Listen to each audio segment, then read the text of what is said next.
What's up, y'all? We got a beautiful guest in the house. We've got Joey Shalloe in the house. Oh, I apologize. I'm LG. This is Nick. What's Usually up? it is Night Live with Nick and LG, and I do apologize. I got a little excited because we've got a really good guest tonight. So we got Joey Shalloe. He's the former sound tech for Eddie Money and the current sound check for Loverboy. Yeah, I started in February. Did like 3 shows, and then the Rona hit, and so everything's on hold for a while. But yeah, I got that gig in January. I've known those guys for a while from doing Eddie shows. We used to do a lot of shows together. And so I picked up the monitor gig. They're all on in-ears. And so I do that, I think. We did Seattle, Baltimore, and Vegas.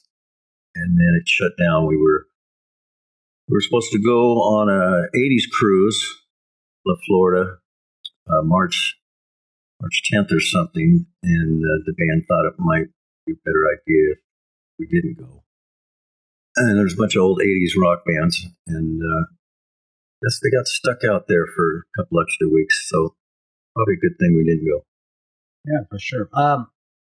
Now, you and I have a lot of history, obviously.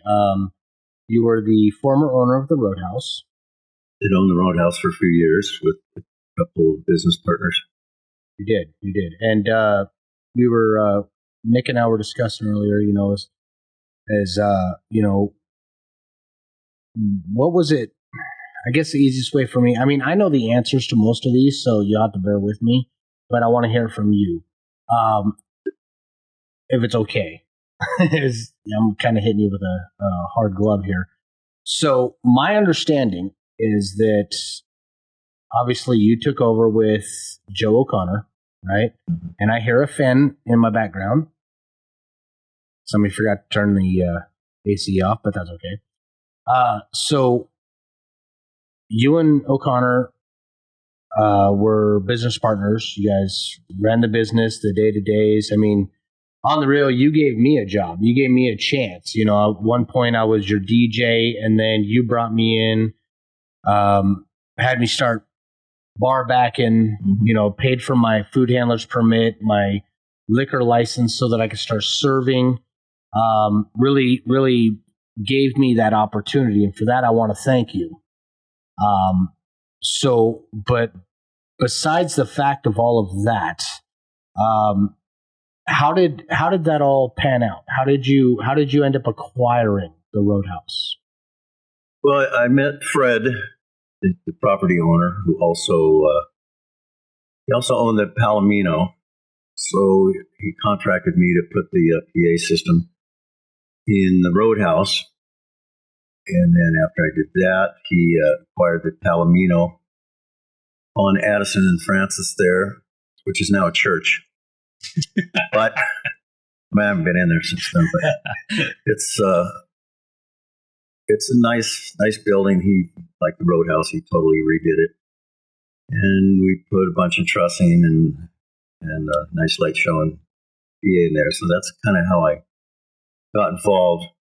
Fred had the Roadhouse for 2-3 years, and then he kind of wanted to go on to some other ventures.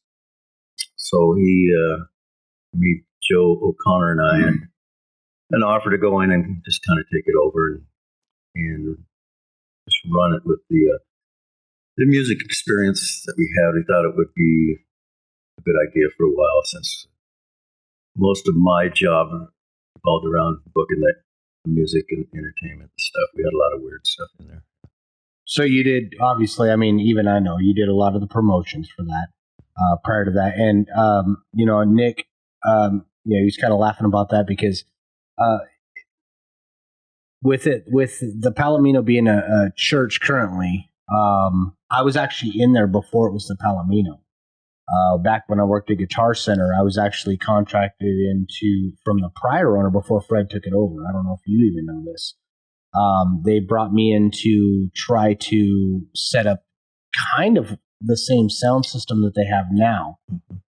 Obviously not as good. I don't obviously have the experience you do. But yeah, Yeah, I remember there was a couple guys in there doing live music, and that building had a bunch of history going back to the 80s. It's been several different places over the years. And it just kind of went back to the way it started and changed the whole format and stage and just started by gutting the place. He took everything out and started from scratch. And so everything was all brand new when we went in and started installing PA and lights. And I worked there for a couple of weeks doing sound and working with some of the other engineers to get everything up and running. And then, I don't know, I think it went for a year or 2 years or something before they sold it.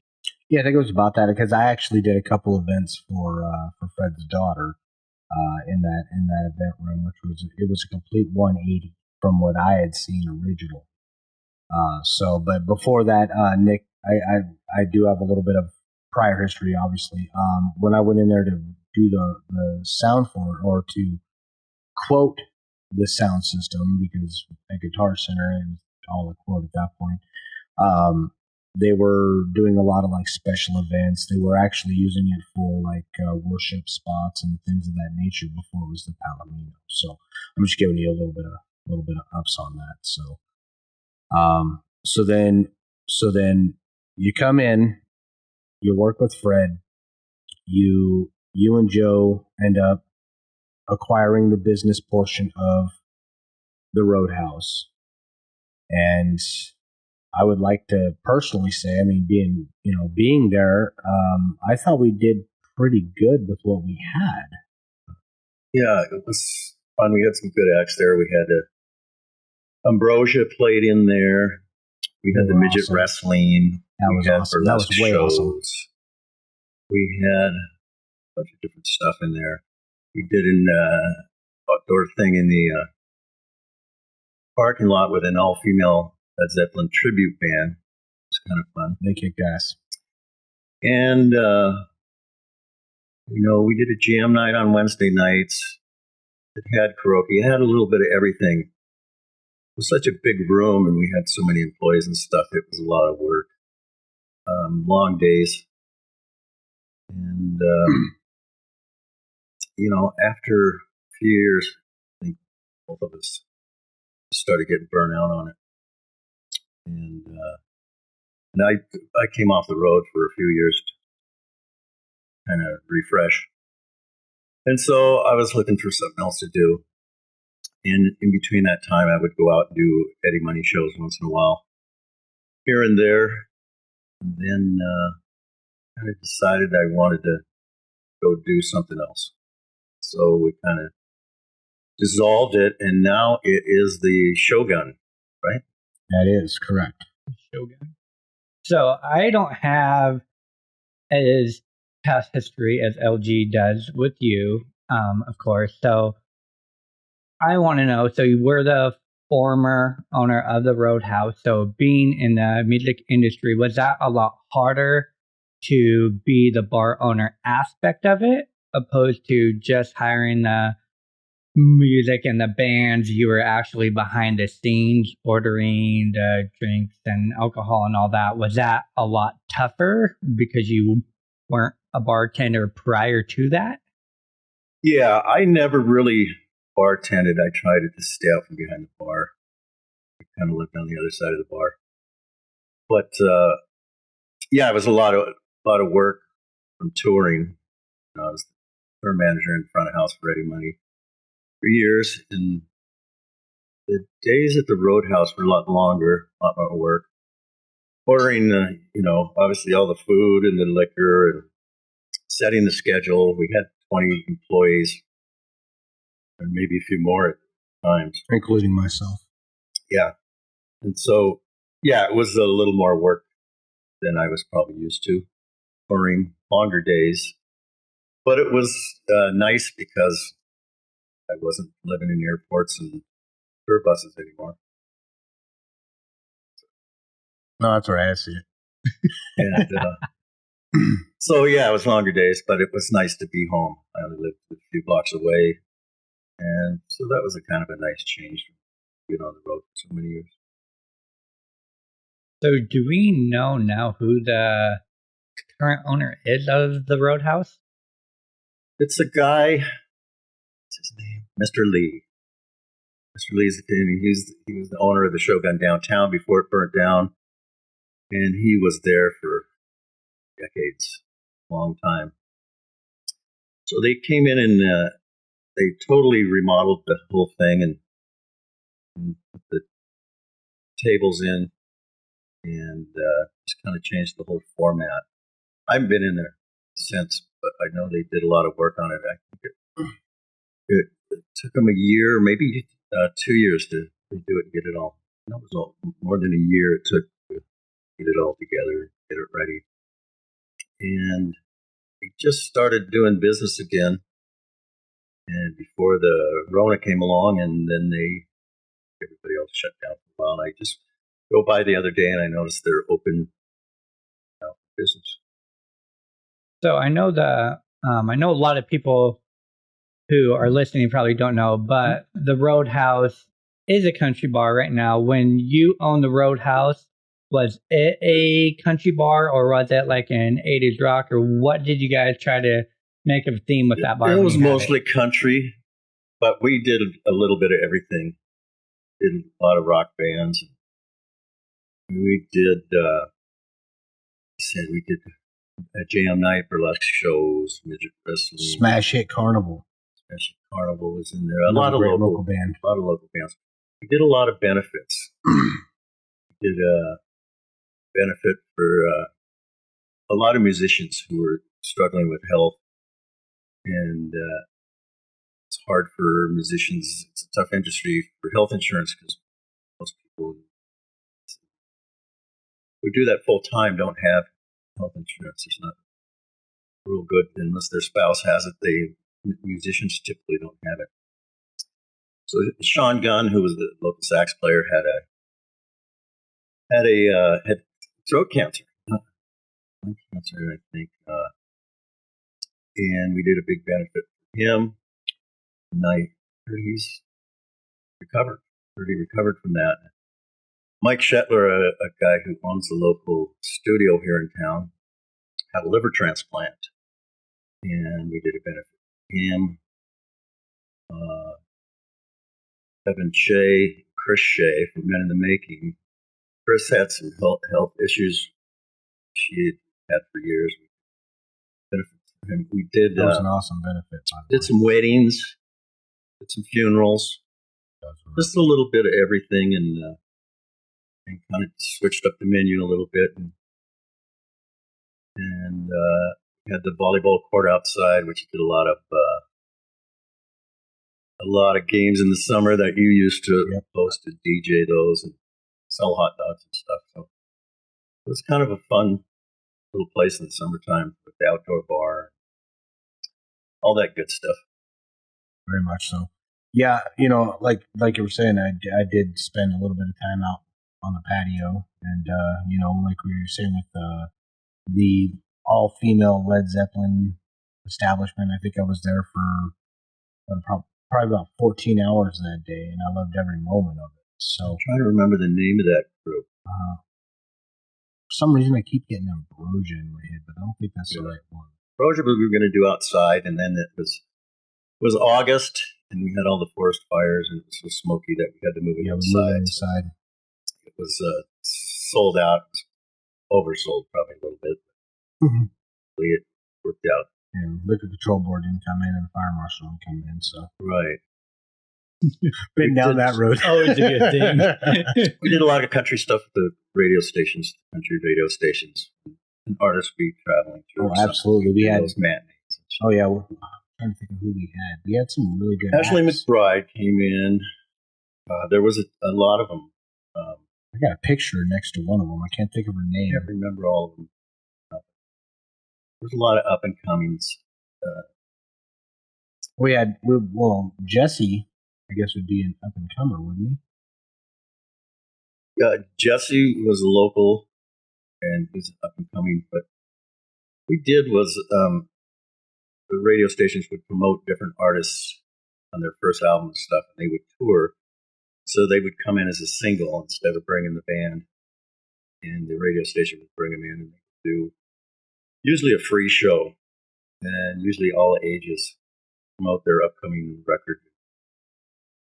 Did a lot of that, so that was fun. So we got to meet some great artists that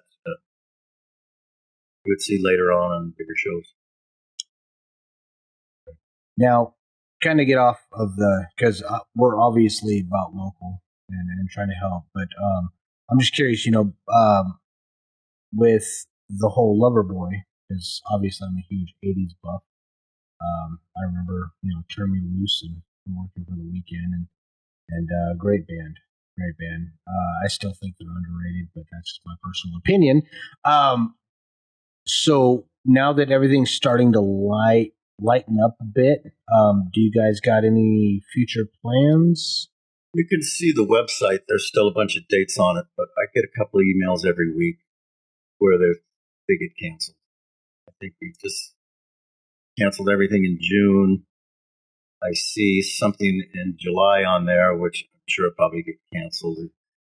Canceled or postponed. They postpone them and move them till next year. There's a bunch of August dates. I'm sure they'll get postponed or rescheduled. And so it's hard to tell what's going to happen, Does the government understand that these guys aren't getting any younger? Right. Neither am I. Yeah, right? Well, Yeah. I'm in the same boat. I just turned 41 Saturday. Child. So, yeah, I don't think anybody really knows for sure what's going to happen and if we can ever do, those large gatherings again, or when we'll be able to do them again. I know that Eddie's kids had a bunch of stuff scheduled. They're real talented, and Eddie died from complications of heart surgery and cancer last September 13th. And so after that, the kids were going out and doing a few things, but that's all over too. There are a couple records they were working on, but I don't think anything's going to happen in large concert situations for a while, just because everything's so unsure with the ups and downs of the plague. The Rona. The Rona. The Rona.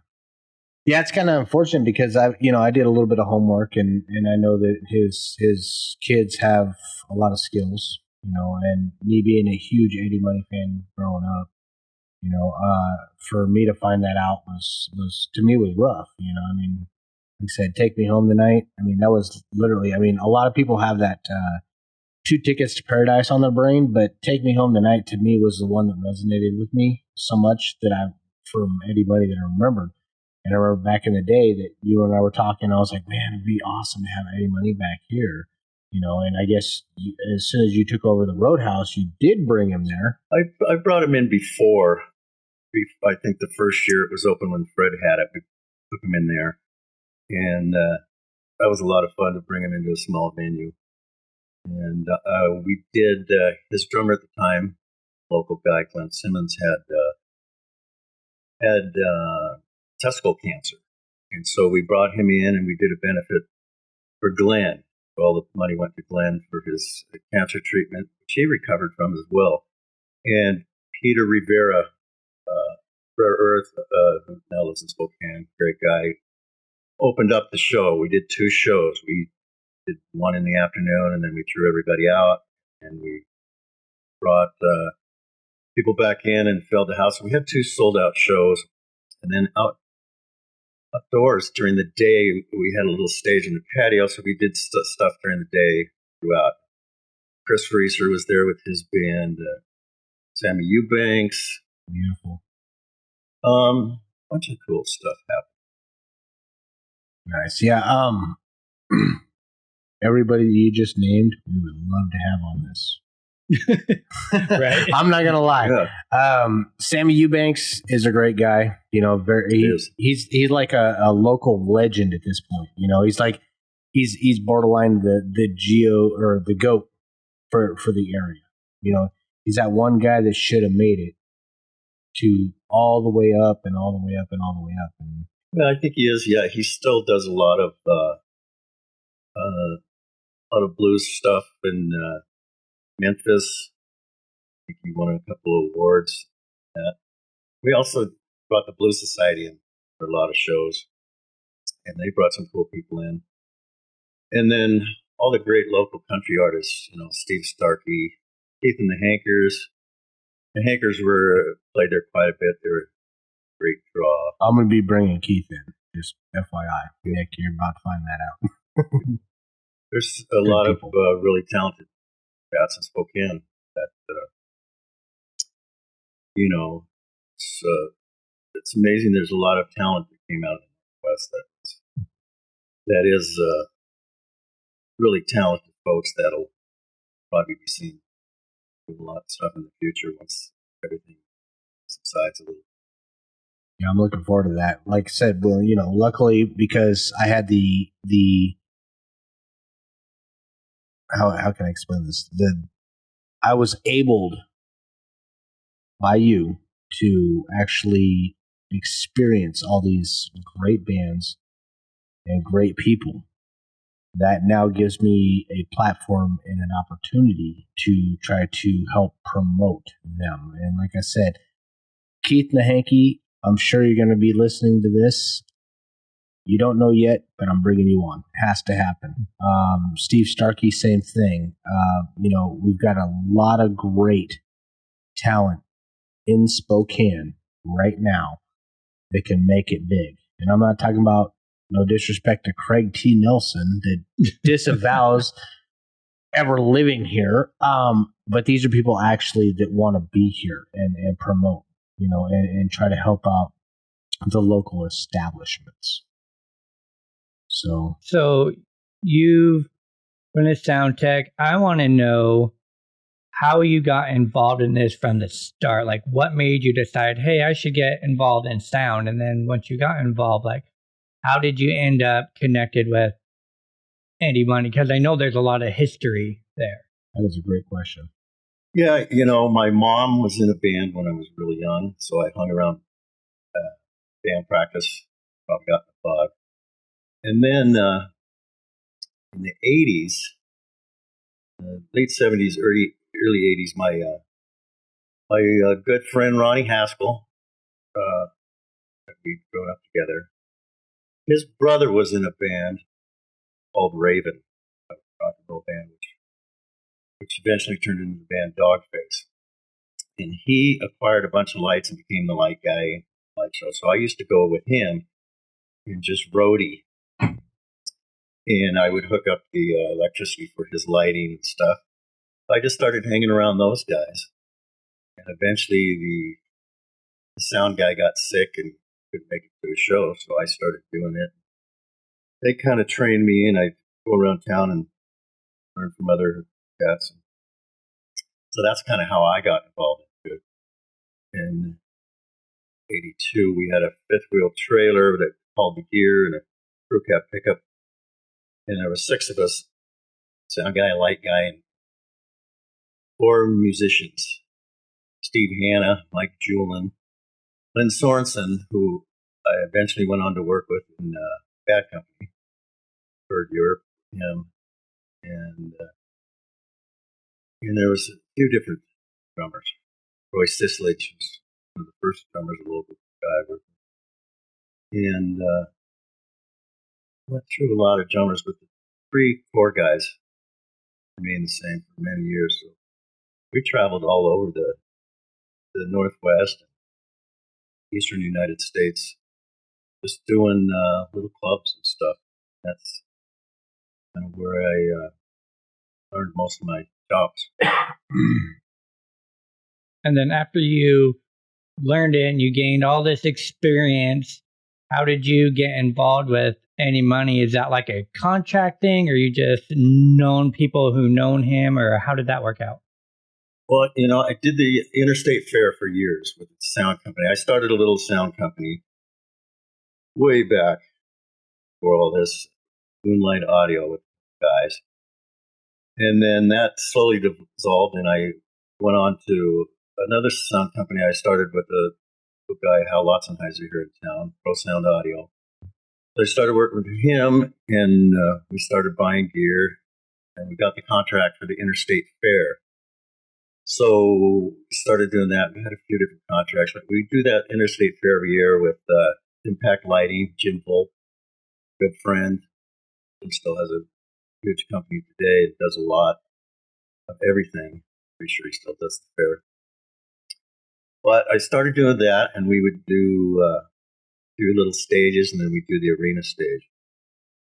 Well, somewhere in the 90s, the early 90s, Kenny Chesney came through, and I was doing the audio monitors for him. And so a couple months after he left, he called me and then flew me to Nashville. And I worked with Kenny Chesney and George Jones, Tammy Wynette, Federal Railroad, and a bunch of cool country acts a couple years after that. So that was my first. Kenny. It was Kenny's first album, and he was pretty young then.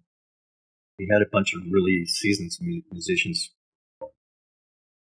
Cowboy Eddie Long was the steel player for Hank Williams Jr., and a couple other big cats. So I did that for a while.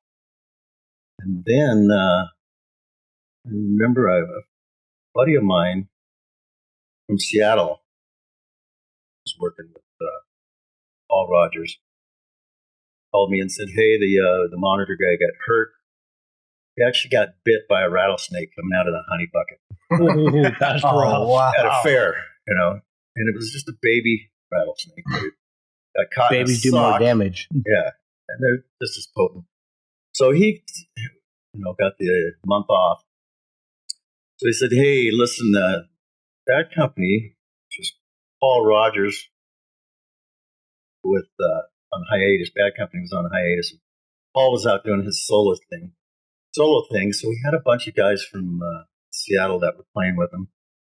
So they were playing out at the auto auction in Early Heights.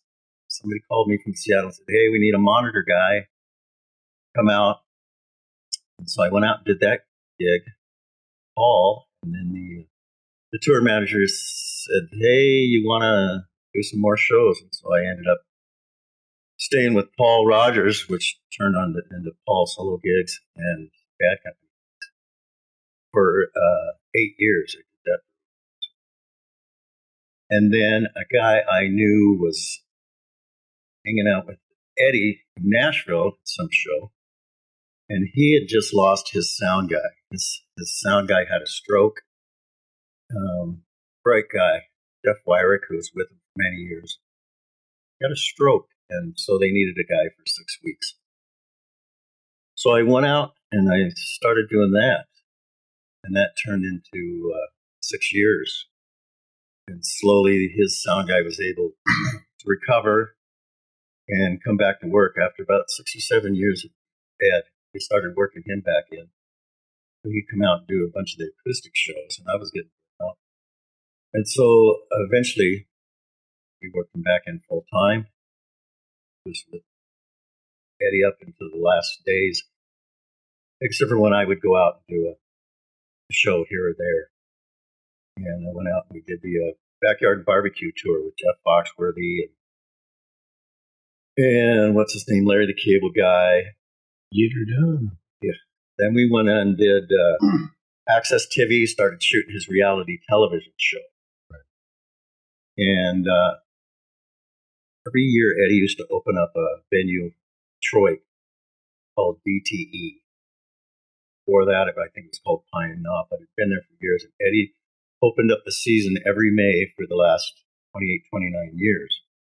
So we went out and did that. So I flew out a couple of years ago and I did sound for that show, which they still show it every once in a while on Access Television. And they showed some of his show he did with the family poem called Real Money.